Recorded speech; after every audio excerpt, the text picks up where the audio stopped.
சாய் பக்தர்களுக்கு என் அன்பு வணக்கங்கள். ஓம் சாய்ராம். என் அன்பு குழந்தையே, இந்த வேளையில் இந்த நொடி நீ இதை கேட்டுக்கொண்டு இருந்தால் இறுதி வரை கேட்டுவிட்டு சற்று பொறுமையாக காத்திரு. உன் மனம் ஏங்கிய ஒரு விசேஷம் உன் வீட்டில் விரைவாக நடக்கும். ஒவ்வொரு முறை நான் உனக்கு வாக்களிக்கும் பொழுது இது நடக்குமா என்று நம்பிக்கை இழக்காதே. நான் நடத்தி காட்டுவேன்.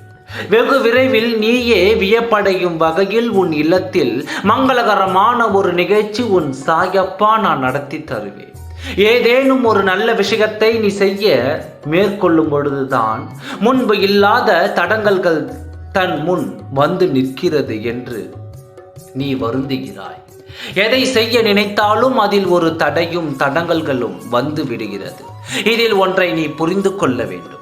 பௌர்ணமி என்றால் கடலில் தண்ணீர் ஓட்டம் அதிகமாக இருக்கும். அமாவாசை என்றால் தண்ணீர் உள்வாங்கிவிடும். இது இயற்கை தானே. அதுபோலத்தான் ஒரு நல்ல காரியத்தை செய்ய துவங்கும் முன் தடைகள் வருவது இயற்கைதான். தடைகளை தாண்டி நீ நிறைவேற்றும் பொழுதுதான் அந்த காரியத்திற்கு பலன் அதிகமாக இருக்கும். நீ நினைத்ததெல்லாம் நினைத்தபடி உடனடியாக நடந்துவிட்டால் அதில் உனக்கு படிப்பினை இருக்காது.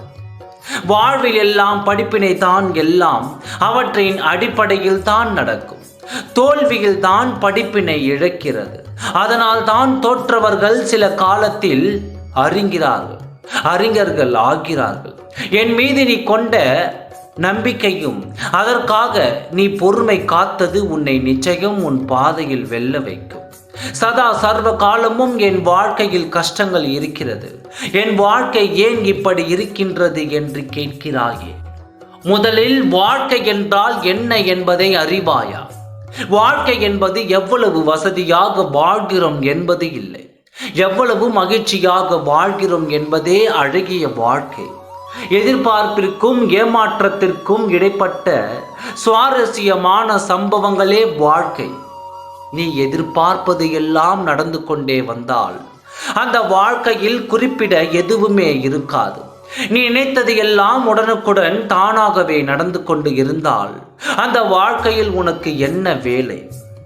வாழ்க்கை என்றால் எதிர்பாராமல் இருப்பதுதான். நடக்கும். அதை எதிர்கொண்டு வென்று நாம் எதிர்பார்த்ததை நடத்தி கொள்ள வேண்டும். அதே போன்று எல்லோருடைய வாழ்க்கையிலும் எதிரிகளும் சதி செய்பவர்களும் இருந்து கொண்டு தான் இருப்பார்கள். அவர்களை மிதித்து கொண்டு போராடி வென்று வா. எனது இந்த வார்த்தைகள் கேட்ட நீ உன் வீட்டில் மிக விரைவில் மன விரும்பும் விசேஷம் நடக்கும் என்று நான் வாக்களிக்கிறேன். நல்லதே நடக்கும். ஓம் சாய்ராம். நன்றி, வணக்கம்.